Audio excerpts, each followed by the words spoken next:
I'm going to start in 30 seconds from now. Who are we missing, Marvin, that we were anticipating? The Gazette? The Gazette and CTV. Okay.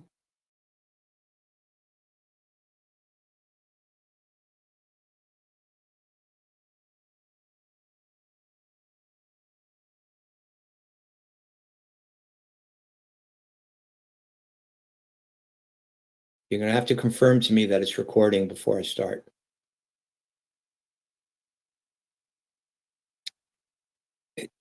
Sorry, did you say it's recording? Because I don't see that it's recording. Okay. Bonjour tout le monde. Mon nom est Marvin Rotran. Je suis ancien élu de la ville de Montréal. J'ai servi comme conseiller municipal dans l'arrondissement Côte-Neige Notre-Dame-de-Grâce entre 1982 à 2021. Je suis résident de Notre-Dame-de-Grâce et je suis une des bénévoles qui a formé un nouveau comité soutien pour la paroisse Saint-Monique. St. Monica's Church is threatened and citizens are rallying to save it. I want to greet the media today and citizens who are part of this committee.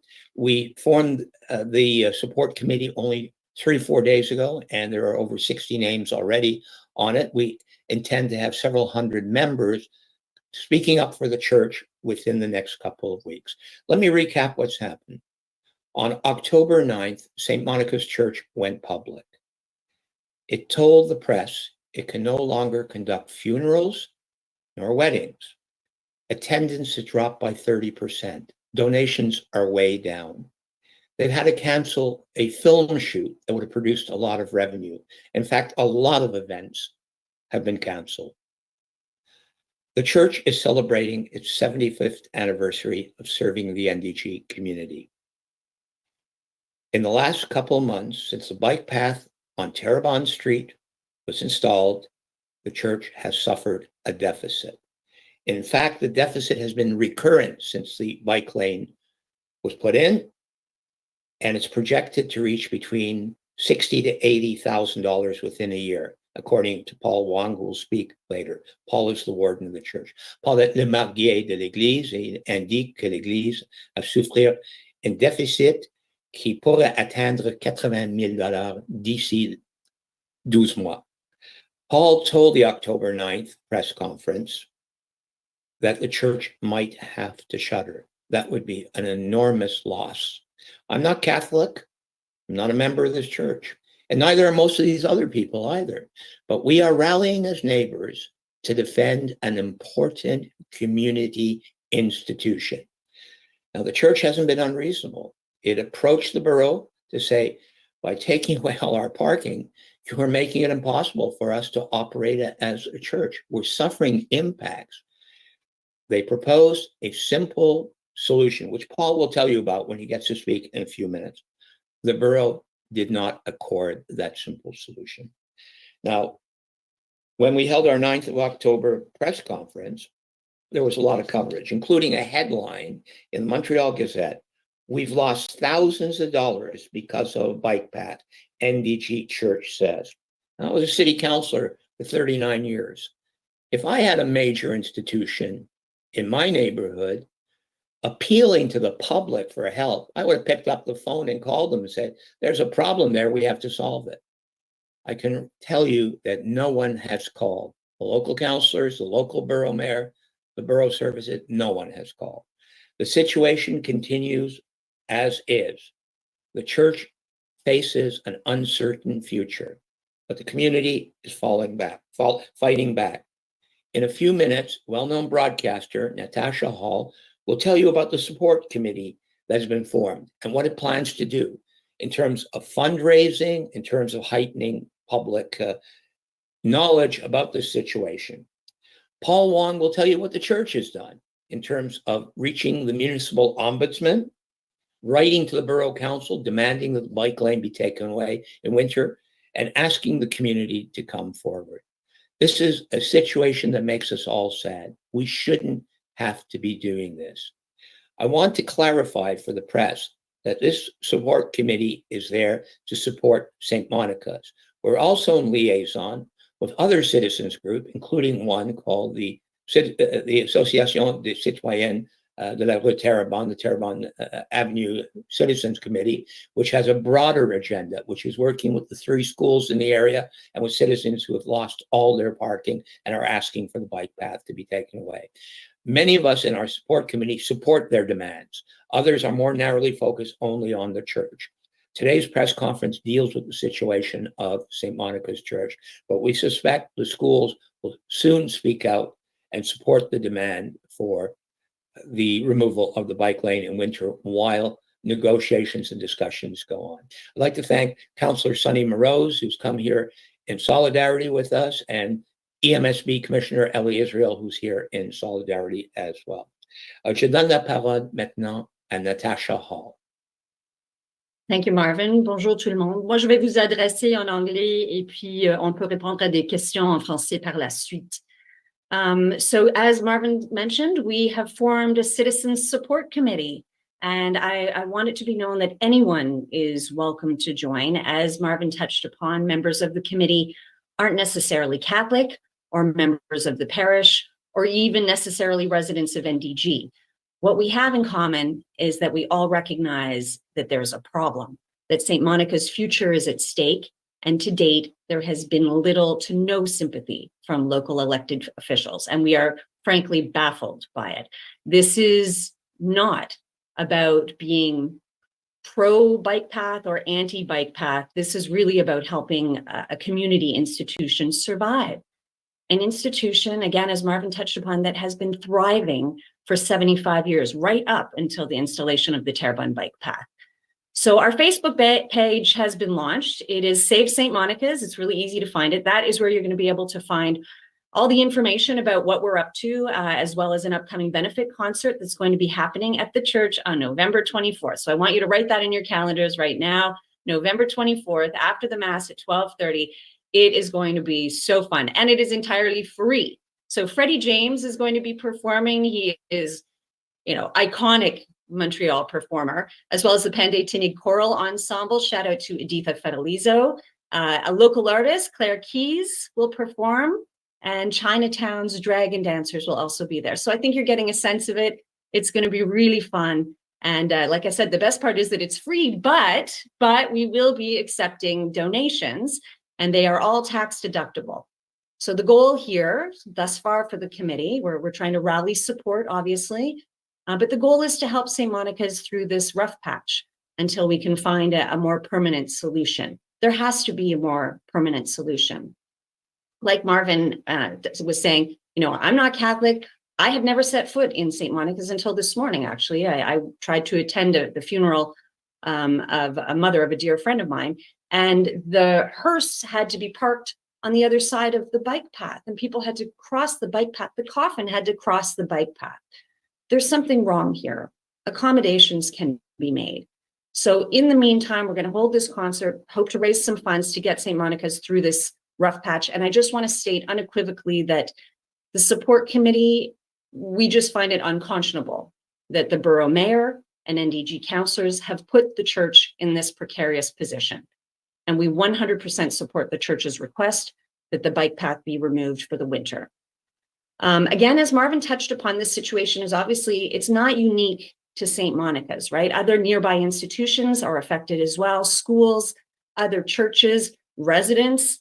At the committee, we have been hearing from teachers and parents who are experiencing similar issues with parking and accessibility. And those various groups may join our committee. We're hoping so that we can better advocate together. So I'll just end by asking you to please join us for the benefit concert on November 24th. Check out our Facebook page, Save St. Monica's, spread the word, and help us save this incredibly important community institution. Thank you, Natasha. Merci, Natasha. I want to clarify that it is indeed a free concert, and we will be accepting donations. I want to let everyone know your donations will be tax deductible, both on your federal and your provincial return. And we'll be alerting the public how you can donate to the church. I want to thank the artists, Freddie James, the Panday Tinig Choral Ensemble, Claire Keys, and the Chinese Dragon Dancers, who are performing free of charge, who waived all fees in solidarity with Santa Monica's church. I will now go to the warden of the church, Paul Wong. Paul, you're a mild-mannered guy, and I guess you're not used to being a media star, but in the last month or so, you've been everywhere, and yet nobody from the borough has picked up the phone to see if we can find a solution. Now, I understand you wrote to the ombudsman, you've wrote to the borough, and the church is not going to take it lying down. Can you tell us what exactly the church has done since the press conference on the 9th of October? Sure. Thank you, Marvin, and thank you, Natasha, and thank you to the media and all the Friends of St. Monica's Parish that are on this Zoom meeting for us. Basically, in quick, we have written a letter to the municipal ombudsman and stating our grievances with the location of the bike path and how the bike path in the base issue has affected two main primary functions of St. Monica's, which is to conduct funerals and weddings, because you can't park, you can't stop, and it's logistically impossible to conduct these two basic Christian functions of the church. And for example, the three options that the church, that the Borough did offer when we did meet with them around May 24th weekend, it's totally unworkable. They offered us the laneway between the Mackay Center and our church, which is too narrow to even back in a hearse.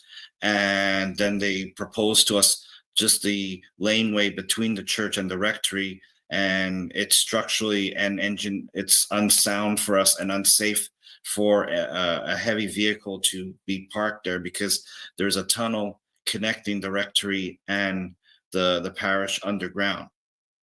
And there were a few other options, and they were it's unfeasible, because the crest essence is that when a body is being brought into the church for the final blessing and being brought out from the church to the hearse, is that it should be protocol wise in a straight line. It's not meant to be carried out like you're carrying a fridge out a house, move it to the left here, move it to the right there. It should be a straight line.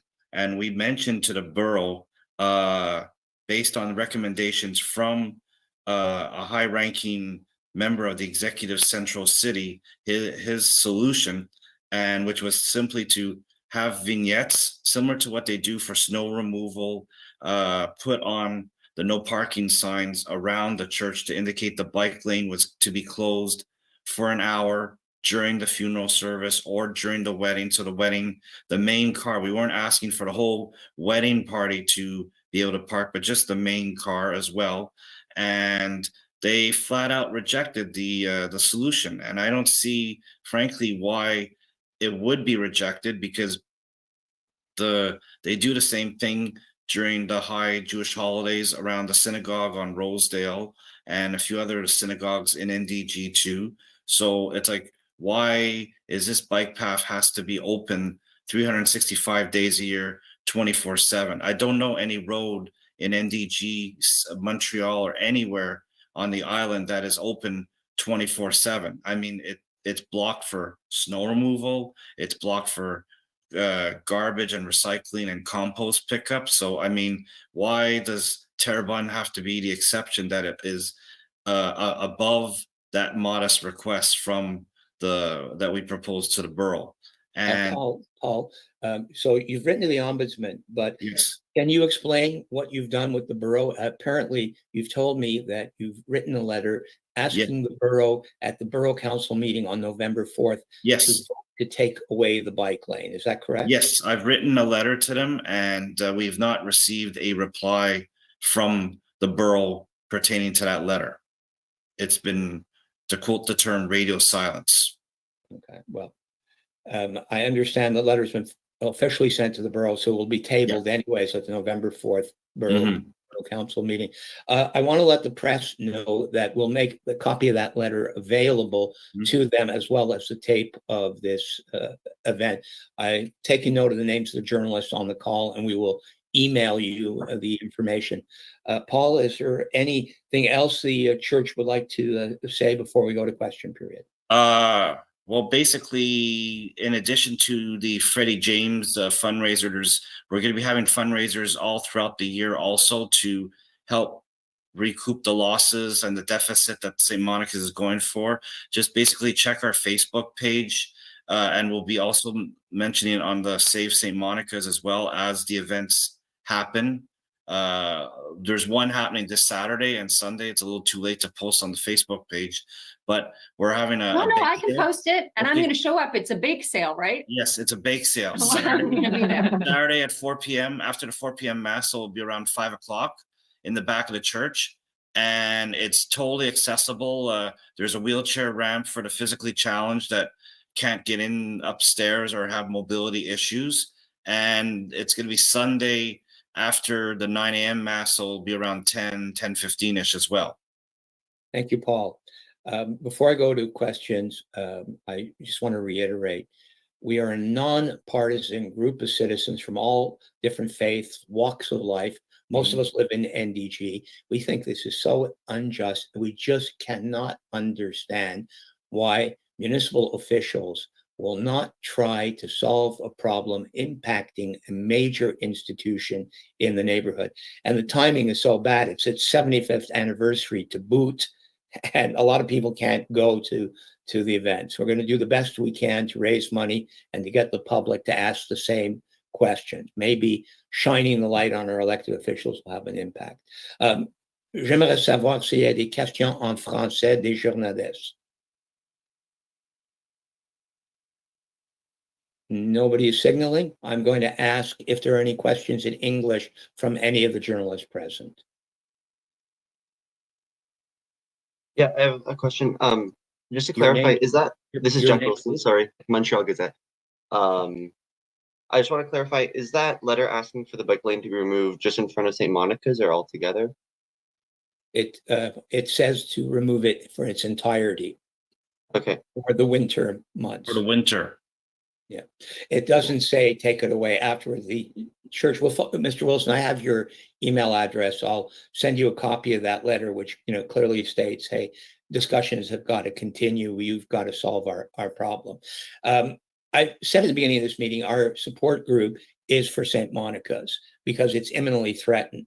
But however, there are other citizens groups in the area that have a broader agenda who are talking about the impact on the schools and on residents who live on Terrebonne and people who live on the cross streets.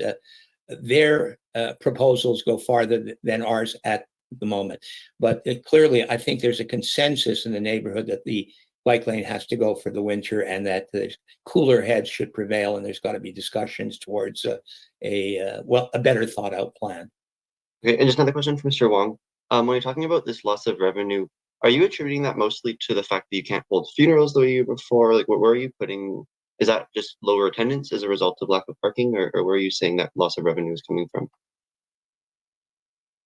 The loss of revenue is basically, it's twofold. It's mostly from we've had pretty much until today, we've had 0 funerals and 0 weddings since the bike path's been implemented, and also due to the difficulty and the challenges of coming to the church, because the vast majority of the parishioners are seniors, and have mobility issues, and they're used to being dropped off at the church or parking themselves. They just don't stop. And so attendance is down overall since June by around 30%. And we've had, for the first time since I've been a warden, in the month of August and also in September, close to $4,000 in losses, in cash losses per month. That's per month, yeah. Thank you. Are there any other questions from journalists in English or en français? In which case, I will thank everyone for coming. Could I ask? I was going to wait to see if anyone else did. I had 2 more questions. Sorry. I was just wondering, first of all, there was some talk of maybe parking at the McKay Center. Has that been explored? Is that something you're doing right now? Sorry, can you repeat that? I wasn't clear. Sorry, there was some talk about maybe members of the congregation being able to park at the McKay Center. Was that explored by the church? We are allowed on the weekends, but that is not a permanent solution, because the fact of the matter is the way the signage is right now in effect. During the weekdays, we're not allowed to park or stop at all in front of St. Monica's Church, in front of the Mackay Center. We're not allowed, and we can't impose on the Mackay Center to park in their parking lot in the front, because during the weekdays, it acts, if you go there in the morning, it's where all the buses drop their kids off, and the adaptive transports drop their children off, drop the kids off, sorry, from there. So that is, it's an overreach for us to ask to park there indeterminately. Okay, and just one final question. There is some data. It was taken, the Cyclists and Pedestrian Association has some sort of camera set up that counts the numbers of bikes, cars going by. It does look like a fair amount of use of the bike lane still, almost as many cyclists as drivers passing at any given day. Like, so what would your message be to cyclists who are using the bike lanes, who say, now I feel safer, I don't want this to go? You're asking for it to be removed altogether for the duration of the winter? Allow me to address that. We're not opposed to cycling, and we're not even opposed to bike lanes. We're in favor of bike lanes where there's a provable need and there's a solution that meets the needs of different clienteles. There is an east-west bike lane 2 blocks to the north on Fielding. There's another one 3 blocks to the south on de Maisonneuve. We contest anyone saying that there's been an increase in cycling on Terrebonne because of the bike lane. It's anecdotal, and it's not well, sorry, there is a camera that's been counting. I can send you that data. It's not verifiable by the Ville and an independent body. But do you have verified data to the opposite? We say, from people who live in the area, work in the area, shop in the area, come to the area, that nobody has said, yes, this has led to an increase in cycling. As well, the current configuration wasn't what was supposed to happen. When the bike lane was taken away in 2020, a citizen group of people in favor of a bike lane and those opposed to a bike lane spent almost a year working with the borough on a plan, and that's been junked, and that's part of the problem. If we go back to the discussions that happened, at that time, I think we might be on the path towards at least a reasonable compromise. I'm going to give the last bit of the answer to this to Councillor Sonny Morose, who's raised his hand, and then I think we'll call it an afternoon. Mr. Morose? Thank you so much. I just wanted to add to the answer you provided on the bike counters. That request has been made repeatedly to have a fixed counter on our bike paths so that we can have real data collected, so that we can optimize this bike path. We can understand where the users are entering the bike lane and exiting it, so that we can have this data. And that request has been refused. I've never seen the actual data involved in that calculation. And again, the borough, which I sit on, spent $150,000 to study the impact of this bike path and the unidirectional aspect of Terrebonne, but nothing was put in to study the impacts in winter. So really the request immediately is to ensure the success long-term of this new infrastructure change. The first winter, we don't want it to generate negative emotions, even worse prospects for the institutions, but also for the residents. So it's more about a checking to make sure. So your question is extremely relevant, but the current data that's out there is not verifiable and does not come from the borough. So it's a third party that's putting that data. Sorry, Mr. Wilson, you want to clarify? I was asking Councillor Morose, you have reviewed that data though? I personally, no. I can't know the exact methodology. It's a camera on the street operated by a resident. Yeah, that's right. Yeah.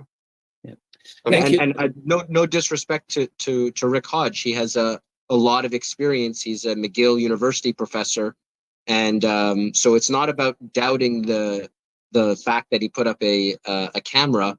It's about making sure that we have data that is reproducible and comparable. So even though there are activists who are, putting out videos, we also have video that we can share with you of what the rush hour moment looks like. And I'll be happy to text it to you after this call so that you have a little bit of what it always looks like too. Okay, I'll just put my email in the that chat. said, I'm not sure if you have it. That said, Mr. Wilson, the rights of the church and the parish are at least as important as those of the cyclists using the bike path. That's the message we leave with you today. Thank you, everyone, for coming. Mr. Wilson and City and other journalists, you'll get an email with a copy of Mr. Wong's letter sent to the borough within the next 15 or 20 minutes. Thank you, everyone, for having come. You.